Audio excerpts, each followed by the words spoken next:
जय गुरु जी। गुरु जी को प्रणाम। गुरु परिवार में सारी संगत को जो इस वक्त हमारे साथ जुड़ी हुई है, सबको मेरा नमस्कार। गुरु जी का लाख लाख शुक्राना कि गुरु जी ने ये मौका दिया है कि हम सब एक साथ बैठ पाएं और गुरु जी के बारे में हम सत्संग कर पाएं। हमारी कोई औकात नहीं कि हम इस दर पे अपने आप आ पाएं, कर पाएं, सत्संग सुन पाएं। ये जब मालिक की जब भी हमारे ऊपर कृपा होती है, इच्छा होती है, तब हम आ पाते हैं, हम ये सत्संग कर पाते हैं। संगत जी, एक चीज, सबसे बड़ी चीज यही है, सबसे रिक्वेस्ट यही है, चाहे हम पहले जुड़े या बाद में जुड़े, कि बस गुरु जी के साथ हम ये रिक्वेस्ट करें, गुरु जी से ये अरदास करें कि गुरु जी हमारा हाथ पकड़ के रखें। हम तो बहुत मौके मिलते हैं फिसलने के, इधर से उधर निकल जाने के, बड़े बड़े हम परेशान हो जाते हैं, लेकिन अगर गुरु जी की कृपा होगी और रहती है तो हम इस दर पे जुड़े रहेंगे। पहले तो मैं, आई थिंक काफ़ी लोग मुझे, मेरा सत्संग आप लोगों ने पहले सुने भी होंगे। थोड़ा सा ब्रीफ में बता देता हूं कि मैं गुरु जी से इस शारीरिक रूप में 2003 में जुड़ा और मेरा background, I am a hotelier by profession. Last I was working with ITC Hotels in India as a vice president. बड़ी ईगो थी मेरे अंदर कि मैं वर्ल्ड वाइड बहुत जगह काम किया, मैंने डिफरेंट कंट्रीज में काम किया था। I have worked with big hotel chains. So I used to feel कि मैं बहुत, क्योंकि जिन लोगों को मैंने ट्रेन किया था, they were in top positions in different hotels, in chefs थे, हाउसकीपर्स थे, जनरल मैनेजर्स थे, वाइस प्रेसिडेंट्स थे। So I used to feel proud of this thing. मेरे अंदर बड़ा एक ईगो थी कि ये मैंने ट्रेन किया। लेकिन ऐसा होता है जब गुरु जी के दर पे आते हैं, वो ईगो काम नहीं करती। और वही बात हुई कि जब मैं गुरु जी के पास में आ गया और मुझे ये लगता था कि ये गुरु जी के अंदर एक शक्ति है, इनके अंदर एक पावर है, क्योंकि मुझे तो ये एक इंसान दिखते थे। लेकिन हाँ, जब जिस दिन से हम यहाँ आए उस दिन से लाइफ में बहुत बदलाव आ गया था। लेकिन मैं ये फील करता था कि इनके अंदर एक शक्ति है, जो कि हम औरों में सुना करते थे उस टाइम में कि लोगों ने तपस्या की है, उनको पावर्स मिल जाती हैं। तो मुझे लगता था गुरुजी में भी वही चीज है उस टाइम में।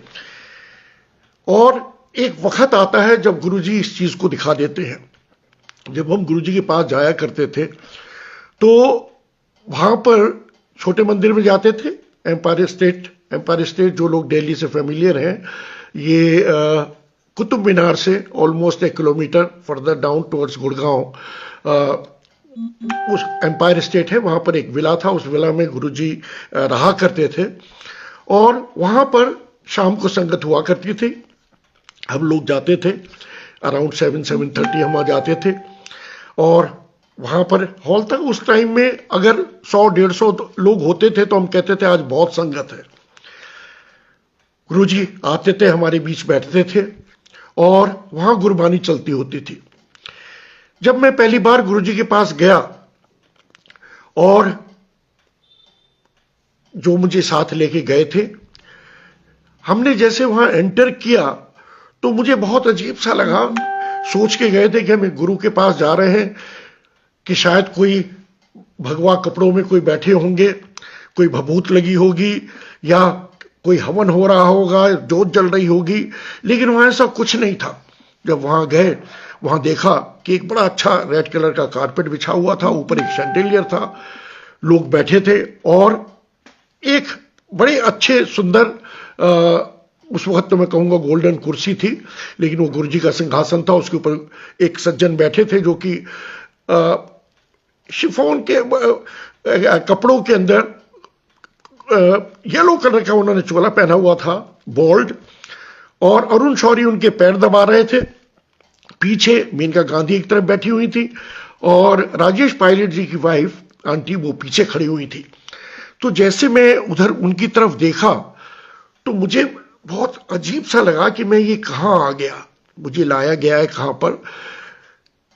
मुझे लगा ये तो जैसे फिल्मी स्टार्स के गुरु होते हैं। मुझे ऐसा लगा कि शायद ये फिल्मी स्टार्स या जो पॉलिटिशियंस हैं उनके कोई गुरु हैं और ये तुम्हें लगता है गलत जगह आ गया। जो अंकल मुझे लेके गए थे वो मेरे आगे थे, उन्होंने उनके पैरों में सिर रखा। मुझे तो बड़ी झिझक थी इस चीज से कि मैं किसी इंसान के पैरों में सिर रखूं, क्योंकि मेरा बैकग्राउंड आर्य समाज का था, तो मैं मंदिर भी जाता था, तो वाइफ मेरी मंदिर जाया करती थी, तो मैं उनके साथ चला जाता था, लेकिन मैं कभी वहां मत्था नहीं टेकता था। यहां पर मेरे आगे वो अंकल थे, उन्होंने मत्था टेका। अब मैं तो समझ में नहीं आया क्या करूं, मैंने भी दूर से गुरुजी के आगे मत्था टेका। वो अंकल पीछे चले गए, गुरुजी ने इशारा करके मुझे अपने सामने बैठा लिया। मेरे पीछे मेरी आंटी थी, मेरी वाइफ थी, वो मेरे पीछे बैठ गई। अब मैं गुरुजी के सामने बैठ गया, वहां गुरबानी चल रही है। मैं पंजाबी नहीं हूं, I am from UP, I am from Meerut, तो मुझे पंजाबी समझ में नहीं आ रही थी। और लोग आ रहे थे बराबर, वो मत्था टेक रहे थे, बैठ रहे थे।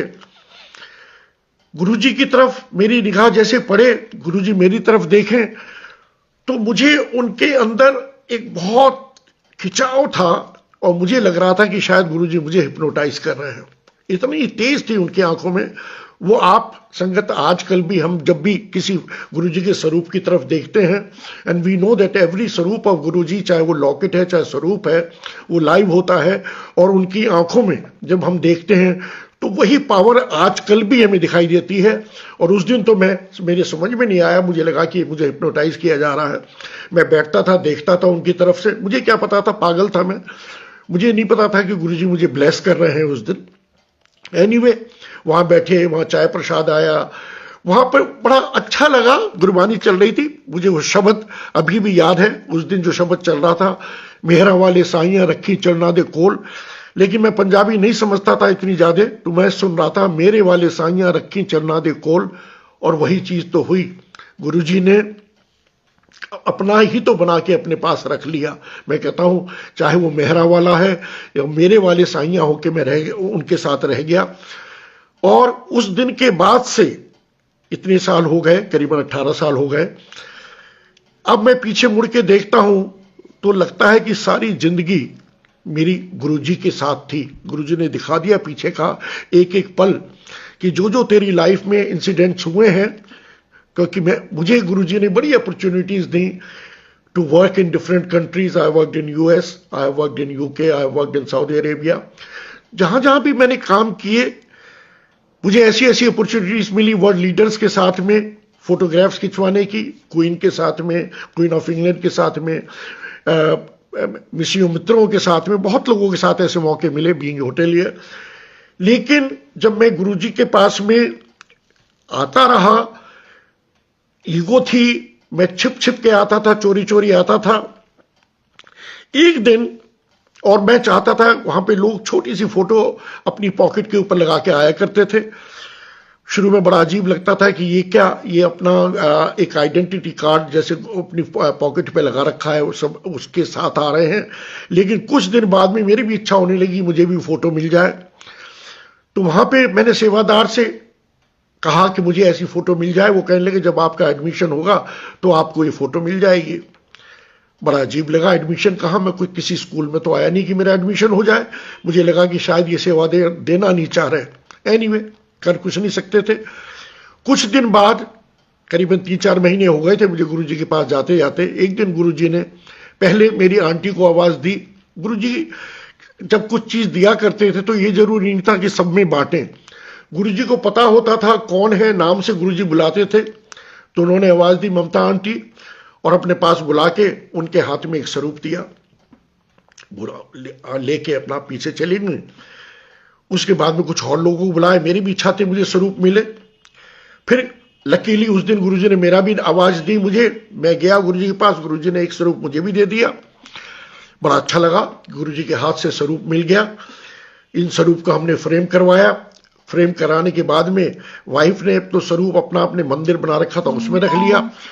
अब मैंने जो स्वरूप गुरुजी ने मुझे दिया, मैंने सोचा इसको मैं अगर अपने घर में वॉल पे लगाता हूं, मेरी सिस्टर्स आती हैं, मेरे पास और होटेलियर्स आते हैं, वो देखेंगे क्या कहेंगे ये किस बाबे के चक्कर में पड़ गया।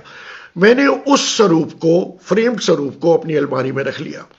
और सुबह शाम मैं सुबह उठता था तो अपने सूट्स को, अपनी ट्राउजर्स को एक साइड में करके हैंगर्स के पीछे गुरुजी को विराजमान किया हुआ था। मैं वहां हाथ जोड़ लेता था, शाम को ऑफिस से आता था फिर हाथ जोड़ लेता था। यू वॉन्ट बिलीव संगत जी, 1 साल गुरुजी 1-1.5 साल मेरी अलमारी में बंद रहे। मैं बराबर गुरुजी के यहां जाता था रेगुलरली, अच्छा लगता था, लेकिन ये फेथ नहीं थी कि मैं ये परमात्मा के दर पे आ रहा हूं। ये लगता था इनमें कोई सिद्धि है। एक दिन रात को, वो शायद पहली बार थी जब गुरुजी मेरे ड्रीम में आए, और ड्रीम में आके मुझसे कहते हैं पंजाबी में कि लोग की देखांगे की कहेंगे, यही कहेंगे कि ये झुक सकता है तो हम भी झुक सकते हैं। इतना कहा गुरुजी ड्रीम में से चले गए। सुबह मैं उठा, वो ड्रीम मेरे माइंड में बिल्कुल फ्रेश था। वो अंदर से फोटो बाहर निकल के आ गई, वॉल पे लग गई। उस शाम को जब मैं गुरुजी से के छोटे मंदिर गया तो मैंने देखा, रियलाइज किया कि जैसे हमने कार खड़ी करी, कार खड़ी करके मैं पहले एकदम अंदर भाग जाता था कोई मुझे देख ना ले, क्योंकि मेरे अंदर वो एक प्राइड था, मैं अपने आप को प्राउड ईगो थी, मैं फील करता था कि मुझे लोग जानते हैं, वो देखेंगे बोलेंगे कहां जा रहा है, किस गुरु के चक्कर में पड़ गया। हमें तो सिखाता है कि हाथ की लाइनें तुम खुद बनाते हो, और ये खुद किसी एक गुरु के चक्कर में पड़ा है। तो मुझे ये अंदर से फीलिंग हुआ करती थी, तो मैं छिप के चोरी चोरी जाता था। लेकिन उस दिन जब मैं वहां गया तो मैंने कार खड़ी करी, और मैंने खड़ी करने के बाद में बाहर निकल के मैंने लेफ्ट देखा, राइट देखा, पीछे देखा। मैं 2 मिनट खड़ा रहा कि जो कोई मुझे देखना चाहे देख ले। उसके बाद में जैसे मैं अंदर गया, मैंने मत्था टेका और गुरुजी की तरफ देखा तो गुरुजी ने एक मुझे बड़ी फनी सी स्माइल दी। इनडायरेक्टली मुझसे कहा, बच्चू आ गया रास्ते पे। और मुझे लगता है कि वो दिन था जिस दिन से मैंने थोड़ा सा, मेरा एक सरेंडर शुरू हुआ, मैंने उनको एक्सेप्ट किया। उस दिन फिर मैं जब वहां बैठा और गुरबानी चल रही थी, गुरुजी के ध्यान में मैं था, गुरुजी ने मेरे पीछे की सारी जिंदगी एक एक इवेंट लाइफ की दिखा दी कि जो कुछ मेरी लाइफ में हुआ था उसके पीछे किसका हाथ था। गुरुजी ने बता दिया कि मेरी डोर, मेरी लीश अगर मैं बोलूं, वो गुरुजी के हाथ में थी, और मेरी कोई काबिलियत नहीं थी कि मैं सब ये कुछ काम कर पाता, वो गुरुजी ने दिखा दिया।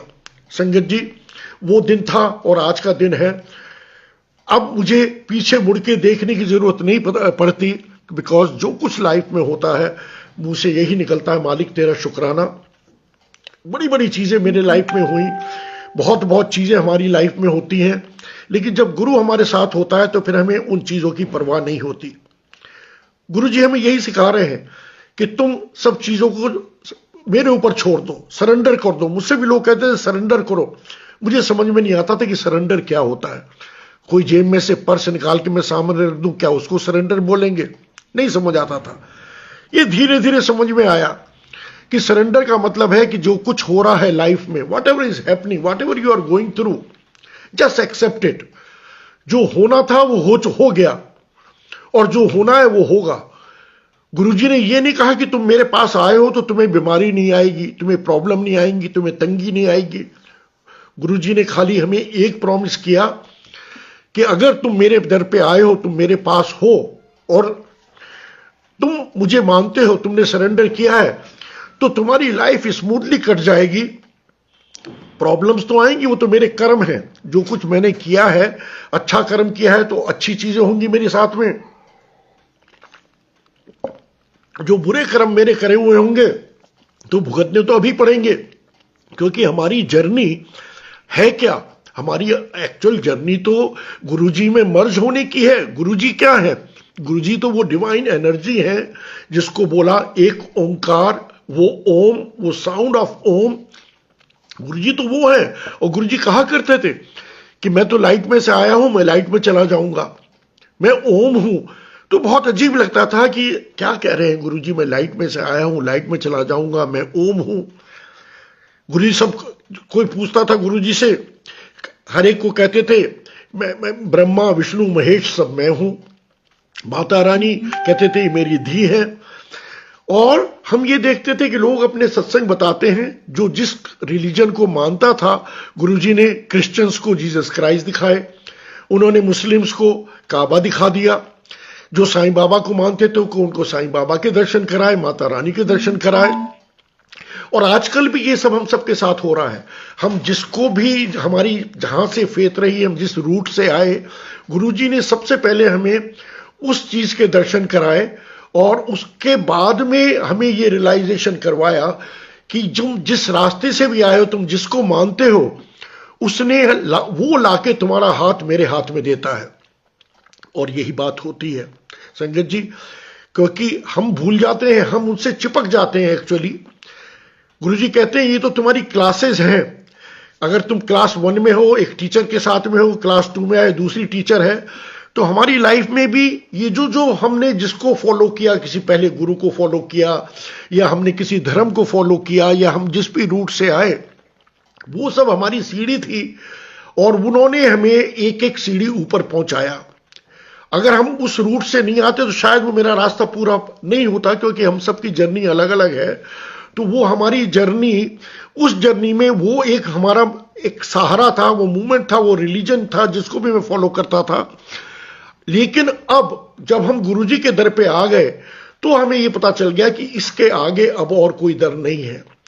जिसने सारी सृष्टि बनाई है, इसीलिए इनको कहा ना कि एक जैसा हमारा एक यूनिवर्स, इस तरह के हजारों लाखों यूनिवर्स, और उन सब यूनिवर्स को चलाने के लिए, पैदा करने के लिए एक ब्रह्मा, पालन करने के लिए एक विष्णु, और फिनिश करने के लिए एक रुद्र, इन सब की जरूरत होती है। और इन सब के ऊपर, ब्रह्मा विष्णु महेश के ऊपर कौन? कहते हैं कि इन सब के ऊपर एक शिव, महाशिव।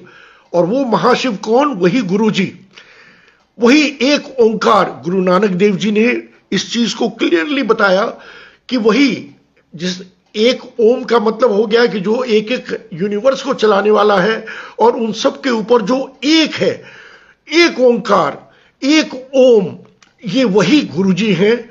और इसीलिए हमें गुरुजी ने गुरबाणी से जोड़ा, गुरबाणी शब्दों से नहीं जोड़ा। गुरुजी ने हमें जो जोड़ा, उस ओम की आवाज से जोड़ा, साउंड से जोड़ा। तो जब हम बैठते हैं गुरुजी के दरबार में, या गुरुजी के शब्दों को जब हम सुनते हैं, जब सत्संग में बैठते हैं, गुरबानी को सुनते हैं, तो उसके वाइब्रेशन जब हमारे अंदर जाते हैं, तो हमारा बॉडी का ऑरा, जो हमारी एनर्जी बाहर निकलती है, वो एक बड़ा पॉजिटिव ऑरा बाहर निकलता है। और उस पॉजिटिव ऑरा से कोई नेगेटिव फोर्स टच नहीं कर सकती। तो गुरुजी के पास जब हम आते हैं, गुरुजी हमें अपनी तरफ से एक हमें कवच पहना देते हैं। और इसीलिए कहते हैं कि जब तुम मेरे दर पे आ गए, अब तुम्हें किसी की बहमों की कोई जरूरत नहीं है। किसी के बताए हुए तुमने अंगूठी पहन रखी है, पुखराज पहन रखे हैं, फास्ट रख रखे हैं, कहते हैं हो सकता है उस टाइम में तुम्हें जरूरत हो, क्योंकि उस टाइम में हम गुरुजी के पास नहीं थे। लेकिन अब हम जब गुरुजी के पास आ गए, अब हमें उस किसी चीज की जरूरत नहीं है। गुरुजी ने खाली इतना बोला कि तुम मुझे ध्यान में रखो, मैं तुम्हारा ध्यान रखूंगा। अब क्वेश्चन ये आता है कि हम क्या चाहते हैं, गुरुजी हमारा कितना ध्यान रखें। हम तो ये चाहते हैं गुरुजी मेरा 24/7 गुरुजी मेरा ध्यान रखें, 24 घंटे मैं चाहता हूं कि गुरुजी मेरा ख्याल रखें, प्रोटेक्ट करके रखें। तो अगर मैं ये चाहता हूं कि गुरुजी 24/7 मेरा ख्याल रखें, तो गुरुजी कहते हैं कि तू भी मुझे 24 hours in back of your mind, तू मेरे ख्याल में रहे, मेरे ध्यान में रहे। एक बैक ऑफ माई माइंड, अगर मेरे अंदर एक टेप चल रहा है गुरुजी का, गुरुजी गुरुजी गुरुजी गुरुजी गुरुजी, तो मैं जो भी काम कर रहा हूं, मैं गलत कर ही नहीं सकता, क्योंकि मैं जो काम करूंगा मैं उन्हीं की इजाजत से करता हूं, उनकी परमिशन से करता हूं। और अगर जो भी काम गुरु की परमिशन से होगा, वो गलत हो ही नहीं सकता। तो गुरुजी ने हमें यही सिखाया। इसीलिए गुरुजी ने हमें बोला कि देखो, तुम्हारे लोगों ने गुरुजी से पूछा, गुरुजी ब्रह्मवेला क्या होता है? गुरुजी ने बोला, जब तुम्हारी आंख खुल गई वो ब्रह्मवेला। अब हम सुनते हैं लोग, मुझे भी अच्छा लगता है सुबह सुबह ब्रह्मवेला का सत्संग अटेंड करना, अच्छा फ्रेशनेस फील होती है सुबह नहा के। लेकिन गुरुजी ने कभी हमें इस तरह से नहीं कहा। गुरुजी ने कहा, तुम मुझे जहां चाहे याद कर लो। गुरुजी ने कहा, तुम मुझे टॉयलेट में बैठ के याद कर लो, मैं तो तुम्हारे अंदर हूं, मैं तो तुम्हारे साथ हूं। तो गुरुजी ने हमारे लिए एक बड़ी सिंप्लिसिटी बता दी।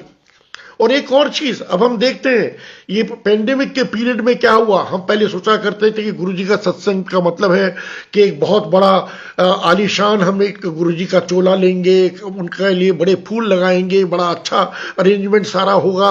लेकिन गुरुजी ने कभी नहीं कहा। गुरुजी ने हमेशा हमें बताया कि सिंप्लिसिटी से मेरा सत्संग करो। तो अब इस पीरियड के बीच में क्या हुआ, हम लोग घर के लोग बैठ गए, एक आधा आदमी कोई और आ गया, कोई फूल नहीं आए सामने, कुछ नहीं हुआ। एक आसन गुरुजी का लगाया, जो घर में लंगर बनाया वो हमने गुरुजी के सामने रखा, हमने गुरबानी लगाई, टेप पे लगा दी, हमने ऑडियो लगा दिया, उसको सुना और गुरुजी की प्रेजेंस को फील किया बराबर। तो ये सब कैसे हुआ? ये सब गुरुजी ने दिखा दिया कि तुम्हें इन किसी चीज की जरूरत नहीं है जो तुम इन बहमों में पड़े हो। कहां गए वो पंडित पुजारी, कहां गई वो एस्ट्रोलॉजर जो कहते थे कि भाई अब ये होगा वो होगा। सब चीजें रखी रह गई, पैसा रखा रह गया, एस्ट्रोलॉजर्स रखे रह गए, किसी की भविष्यवाणी रखी रह गई। इस पेंडेमिक में क्या हुआ? खाली हमें इतना पता है कि जब हम गुरुजी के ध्यान में रहते हैं, गुरुजी के साथ रहते हैं, हम गुरुजी को मानकर चलते हैं, तो हमारी गाड़ी चल रही है, स्मूथली चल रही है, हमारी कोई इस तरह की वरीज नहीं है। मालूम है हमारा ये वक्त कट गया, आगे का भी वक्त हमारा अच्छा कटेगा। तो उसी चीज का गुरुजी कहते हैं ग्रेटिट्यूड में रहो, कि शुक्राना के मोड में रहो, कि जो कुछ हो रहा है उसका शुक्राना करो।